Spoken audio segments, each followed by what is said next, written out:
সুপ্রিয় দর্শক, আসসালামু আলাইকুম। আমি মোহাম্মদ মোজাহিদুল ইসলাম, ড্রিম প্রজেক্ট এমএস এর পক্ষ থেকে আপনাদের জানাচ্ছি সাদর সম্ভাষণ। আমাদের মাঝে উপস্থিত আছেন আমাদের অতিথি, প্রিয় বড় ভাই, যার কাছ থেকে বিভিন্ন রকম পরামর্শ আমি নিয়ে থাকি, যে বিষয়গুলো আমার অজানা। আমাদের সাথে আছে নজরুল ইসলাম বাদল ভাই। ভাই, কিছু বলেন। সুপ্রিয় দর্শক, আপনারা ইতিপূর্বে জেনে থাকবেন যে মুজাহিদ ভাই যথেষ্ট ভালো কাজ করার চেষ্টা করতেছে। তো এরকম আমাদের দেশে মুজাহিদ ভাইয়ের মতো শত শত মুজাহিদ ভাই হওয়া দরকার। আশা করি ধীরে ধীরে সেই দিকটাই অগ্রসর হচ্ছে। কারণ আমরা এখন দেখতেছি যে এই খেজুর প্রজেক্টটা নিয়ে মানে বৃদ্ধ যারা আছে তারাই বেশি অগ্রসর হচ্ছে, কিন্তু আসলে আমাদের তরুণ সমাজকে এগিয়ে তো হবে। সেই লক্ষ্যে মুজাহিদ ভাই যেহেতু এ- বলা যাবে উনি বর্তমানে এডুকেটেড একজন পার্সন এবং কি অনার্সে বলতেছিলেন জি, তারা যদি কাজ করে তাহলে দেখা গেছে তাদের ভিতরে সততা থাকবে। সেই হিসাবে মানুষ উপকৃত হবে, মানুষ ক্ষতিগ্রস্ত হবে না। সেই লক্ষ্যে আমরা যদি এরকম মুজাহিদ ভাইয়ের মতো সারা দেশে যদি 500 মুজাহিদ ভাই তৈরি করতে পারি তাহলে কিন্তু সবাই ভালো সার্ভিসটা পাবে, সঠিক তথ্যগুলো জানতে পারবে। কেউ প্রতারণা করতে পারবে না যে অন্যজনের বাগানে যে ভিডিও করে দেখা গেছে যে বলে দিল যে এটা আমার আমার বাগান, এই কাজটা আর করতে পারবে না। যাই হোক, এরকম জিনিসগুলো আমরা চাই না। ছোট দর্শক, মুজাহিদদের আমরা যে আমদানি করা যে সাকারের বা কলমের গাছটা আমরা নিয়ে আসছিলাম যে 550, শেষ পর্যায়ে আছে, এখন আমরা আবার নিয়ে আসবো আপনাদের জন্য। সে একটা গাছ কিন্তু এখানে আমরা মুজাহিদ ভাই ইচ্ছা পোষণ করছে, আমিও তাকে এই গাছটা নিয়ে আসলাম। গাছটা রোপণ করে দিব, পরবর্তীতে মাঝে মাঝে মুজাহিদ ভাই তার চ্যানেলে রিভিউ দিবে, আপনাদেরকে বাস্তবতা দেখাবে, যখন খেজুর করবে তার কোয়ালিটিটাও আপনাদেরকে দেখাবে। আর শিকড় তো দেখছেন মাসাল্লাহ প্রচুর। আর পুরা রোপণ প্রক্রিয়াটাই আমি এই যে মুজাহিদ ভাইয়ের চ্যানেলেই বিস্তারিত আসতেছে। আপনারা যে আমরা কিভাবে রোপণ করতেছি আপনাদেরকে দেখাবো, শুধু আপনাদের শেখানোর জন্য। আপনারা শিখবেন, জানবেন, বুঝবেন, নিজে করবেন। তাহলে চলুন আপনাদেরকে নিয়ে এই গাছটা রোপণ করি। মুজাহিদ ভাই, আপনি যে সাকারের গাছটা তো আপনি যেয়ে দেখেন নাকি? না না। আমরা রংপুরে একটা প্রজেক্ট করতেছিলাম, অর্ডার দিয়েছিলেন, ওর সাথে আমরা নিয়ে আসছি। তো সব মিলিয়ে আমি বলবো একটা গাছের মূল প্রাণ হলো শিকড়। যে পরিমাণ শিকড় যাই দেখলেন, আপনি আপনার কি মানে এই ব্যাপারে কি মত আছে? যে পরিমাণ এখানে শিকড় রয়েছে, এটা এই গাছটা সার্ভাইভ করার জন্য যথেষ্ট পরিমাণে শিকড় রয়েছে এখানে। আমি কিন্তু তাই গুনছি যে নতুন করে শিকড়ের মাথা আছে মিনিমাম 15টার উপরে। মাটি পাইলে সে দৌড় দিবে মাটির ভিতরে। আর এমনও হতে পারে যে 8-9 মাস পরে যে সিজন আসতেছে, ওই সিজনে হুট করে দেখুন যে এই গাছে ফুলও চলে আসতে পারে। তো বাকিটা আল্লাহর ইচ্ছা, আমরা চেষ্টা করে যাব। চলুন আমরা গাছটা রোপণ করি আর দর্শকদের আমরা দেখাই। ছোট দর্শক, আমি আপনাদেরকে গাছটা রোপণ করার প্রক্রিয়াটা দেখাবো। দেখেন এই যে এটা কিন্তু আসলে আরব সাগরের তীরের মাটি। তো মাশাআল্লাহ এই মাটির চেয়ে আমাদের মাটি কিন্তু অনেক ভালো। এই যে মুজাহিদ ভাইয়ের এখন যে মাটি দেখতেছি, এই মাটির চেয়ে অনেক ভালো মাটি, অনেক ভালো। শুধু মাটি না টেনশন করার কোনো কারণ নেই। আমার ভিডিওতে অনেক কমেন্ট করেন যে ভাই ওখানে মাটি কিরকম দেখে আসছেন। তাদেরকে আমি উত্তর দিয়েছি, ভাই মাটি চিন্তা করতে হবে, মাটি আমাদের দেশে সোনার মাটি, এটা মানতে হবে। তাহলে আমরা প্রথম হাইড্রোজেন পারক্সাইডের পানি যে মিশাইছি এর মধ্যে আমরা একটু শোধন করে নিব, একটু ভেজাইয়ে নিব। এই দেখেন পুরোটা আমি ভিজাই দিতেছি। এই দেখেন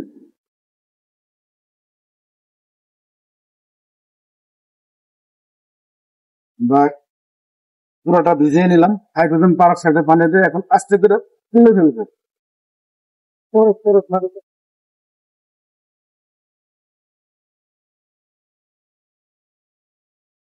ভাই এই এটা রেডি করবেন, করে দিলে পাবো। হ্যাঁ, উচ্চতা ঠিক রেখে আপনার বুঝে শুনে করেন, মাঝখানে দিলে হয়। আর মনে হয় লাগবে না। হ্যাঁ, একটু দুই পাশে একটু সাপোর্ট দেন, আমি চেষ্টা করে নিয়ে যাবো। এই,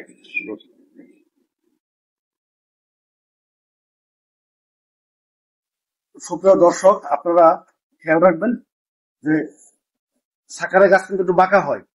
আমি এখন পর্যন্ত ওই যে একসাথে 550 গাছ কেটে নিয়ে আসছিলাম, কোনোটা সোজা পাইনি। আপনারা ঘোড়াটা সোজা রাখবেন, উপরে যে দিকে বাঁকা থাকবে ওটা টেনশন করার নেই, ওটা অটোমেটিক সোজা হয়ে যাবে। তো এটা করেন না, জানেন ওটা স্টিল একটু ডাইলে দেন, পানি দেন একটু ডাইলে দেন নিশ্চয়।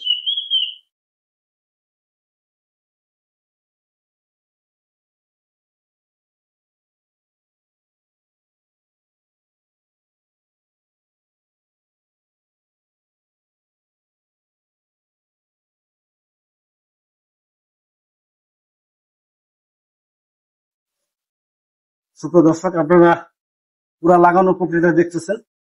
এটা কিন্তু মুজাহিদ ভাইয়ের বাড়ির উঠানে আরো 5টা গাছ উনি আস্তে আস্তে রোপণ করবে। আর জায়গাটা কিন্তু মিঠা পুকুরে পড়ছে। দেন উপরে একদম এদিকে দেন দেন দেন দেন দেন না, মারেন ওখান থেকে। চলুক চলুক, হ্যাঁ স্যার, পুরো গোসল করা।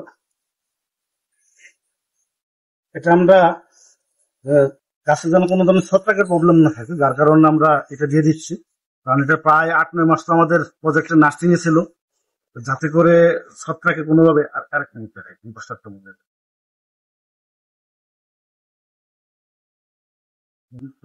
হ্যাঁ পুরো ডালেন সমস্যা নেই। আমরা মানে শিকড় গুলা যেন একদম ছত্রাক মুক্ত থাকে, সেই সাথে জীবন মুক্ত থাকে, যার জন্য কিন্তু আমরা এই প্রসেসটা করে, মানে এই প্রতিষ্ঠানটা ব্যবহার করে নিলাম। তো চলবে হ্যাঁ, কিছু লাগে দেন মাটিটা এদিকে শব্দ দেন, হ্যাঁ হ্যাঁ, ঠিক আছে।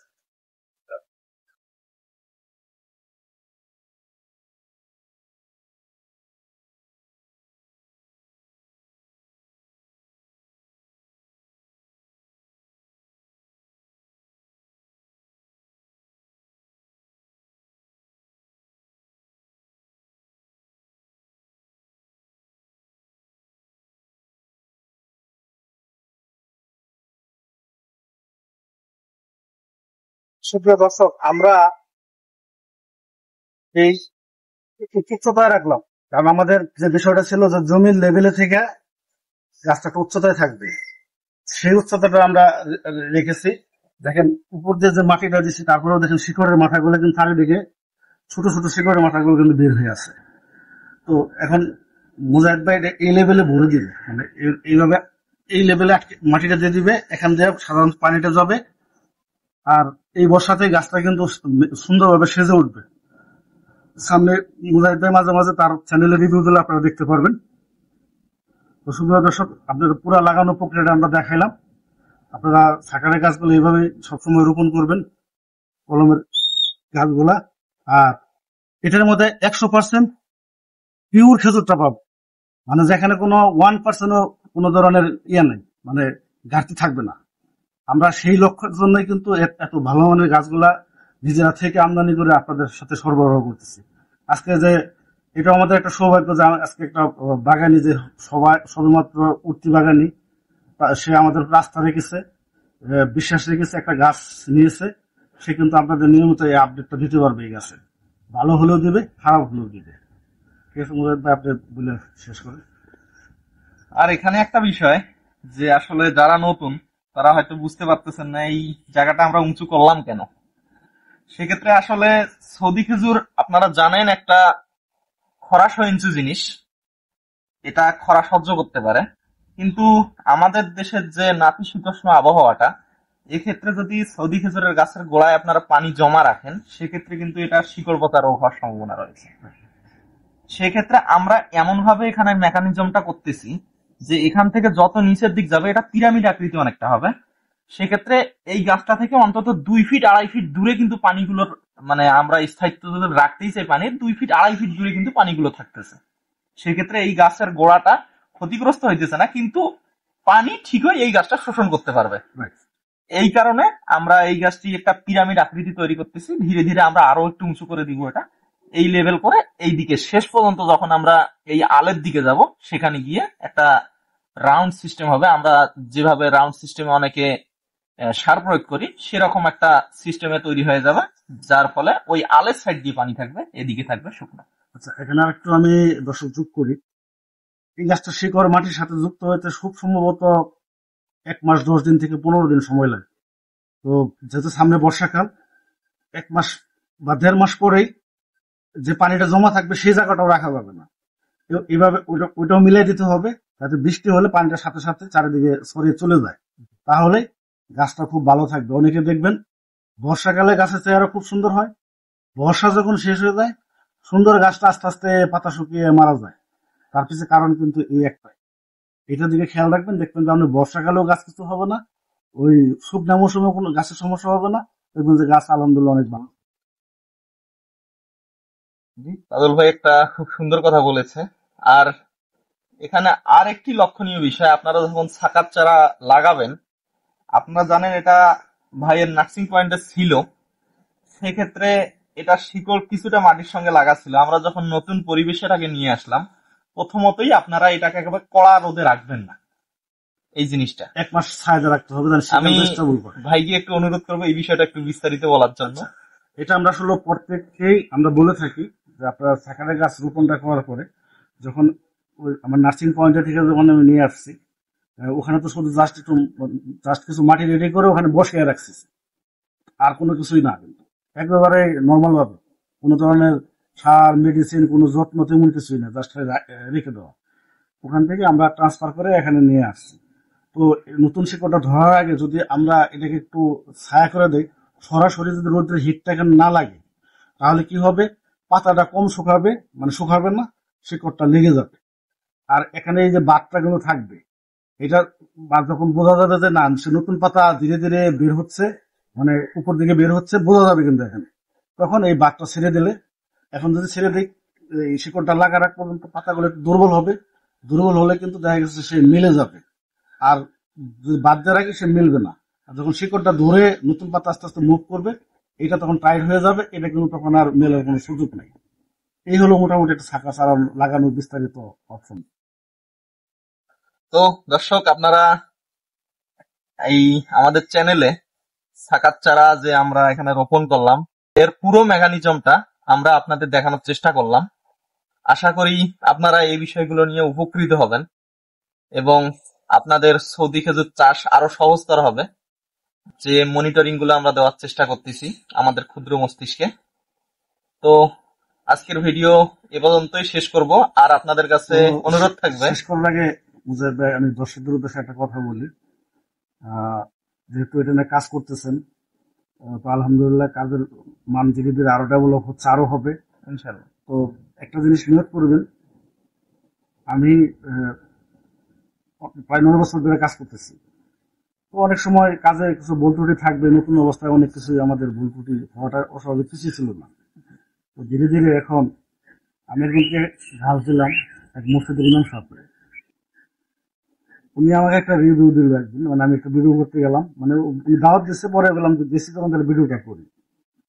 উনি আমার নিয়ে যে মানে কথাটা বললো, যে আল্লাহর কসম দেয়া, মানে আমার কাজের প্রতি সে সন্তুষ্ট হয়েছে, এরকম একটা রিভিউ দেওয়ার পরে আমার শরীরের পশম গুলো দাঁড়িয়ে গেছিল। ওই দিন থেকে আমি নিয়ত করছি যে যতদিন খেজুর না কাজ করবো, মানুষ যেন আমার কাছ থেকে না ঠকে।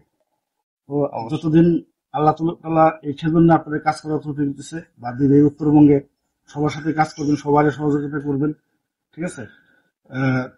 তো শতভাগ সবার সাথে সৎ রেখে কাজ করবেন, মানুষকে শেখানোর চেষ্টা করবেন। দেখেন আলহামদুলিল্লাহ আপনার বাগান বলেন, আপনার যদি ব্যবসার প্ল্যান থাকে, সেটা কোনো অংশ আল্লাহ আপনাদের কম দেবে না, কিন্তু শেষ পর্যন্ত হয়ে গেছে। তো দর্শক, এই চ্যানেলটি সাবস্ক্রাইব করবেন এবং বাদল ভাইয়ের চ্যানেল জাস্ট এগ্রিকালচার আপনাদের কাছে সুপরিচিত। তবুও যারা নতুন আছেন, যারা সাবস্ক্রাইব করেননি এখনো, তারা অবশ্যই সাবস্ক্রাইব করুন। বাদল ভাই অনেক সুন্দর ভিডিও দেয়, চারা বিষয়ক বা চারার যত্ন বা সৌদি খেজুর বিষয়ক যে কোনো পরামর্শগুলো, এগুলো আমি সুপ্রদর্শক চেষ্টা করি আপনাদের যা কাজ করি সেটা আপনাদেরকে দেওয়ার জন্য। তো আমার চ্যানেলটা হলো ইংরেজিতে জাস্ট এগ্রিকালচার, আমি আবার বলি ইংরেজিতে জাস্ট এগ্রিকালচার। এখানে জাস্ট এগ্রিকালচার অনেকগুলো চ্যানেল আমি দেখি সাধারণত, কিন্তু আমার চ্যানেলের মধ্যে খেজুরের ছবি আপনারা পাবেন সহজে চিনে নেওয়ার জন্য। জি। আর এর সাথে বলবো যে যারা আমার চ্যানেলটা দেখেন, তারাও মুজাহিদ ভাই বলেন, যারা খেজুর না সারা বাতাসে যারা কাজ করতেছে, প্রত্যেকের চ্যানেলটাই দেখার চেষ্টা করবেন। কাজের মান, ধরন, ভুল ত্রুটি, এগুলো অনেক কিছু আপনারা শিখতে পারবেন। তো আমি এই রংপুরের মিঠাপুকুর থেকে বিদায় নিতেছি। সবাই ভালো থাকবেন, আর আমার জন্য মুজাহিদ ভাইয়ের জন্য দোয়া করবেন, আপনারা যেন আপনাদের সুন্দর সুন্দর কাজগুলো উপহার দিতে পারে। মুজাহিদ ভাই আপনাদের কাছ থেকে বিদায় নিতে। আসসালামু আলাইকুম ওয়া রাহমাতুল্লাহ। পরবর্তীতে অন্য কোনো ভিডিওতে অবশ্যই দেখা হবে।